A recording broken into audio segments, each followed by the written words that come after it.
पंजाब के फिरोजपुर में प्रधानमंत्री नरेंद्र मोदी जी की सुरक्षा चौक में कथित गंभीर उल्लंघना के बाद कर्नाटक में भाजपा नेताओं ने मोदी जी की लंबी उम्र के लिए विशेष पूजा और अर्चना की। कर्नाटक के बेलंगट्टी में यह पूजा की गई। कर्नाटक के भाजपा विधायक हरीश पूंजा ने कर्नाटक के मशहूर धर्मस्थला मंदिर में देश के प्रधानमंत्री के लिए महामृत्युंजय का यज्ञ का आयोजन किया। यह पूजा रविवार 8 बजे से शुरू हुई और पूरे विधि विधान के साथ कई चरणों में सोमवार 12 बजे तक संपन्न हुई। यह पूजा पूरे 108 अर्चकों के साथ मंत्रों और पाठ के साथ की गई।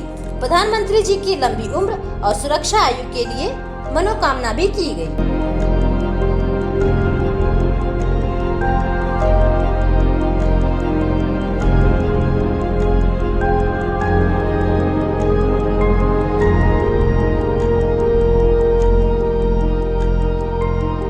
ये याग संपन्न हुआ है। पद्मश्री डॉक्टर वीरेंद्र हेगड़े जी उनका आशीर्वाद से नागेंद्र भारद्वाज यति का उनका नेतृत्व में ये याग बहुत अच्छे से संपन्न हुआ है। वो सब लोग का ये याग में मन है नरेंद्र मोदी जी को और दीर्घायुष देने के लिए और इस देश को विश्ववंद्य देश बनने के लिए पूर्ण शक्ति उनको देने के लिए ये याग समापन हुआ है।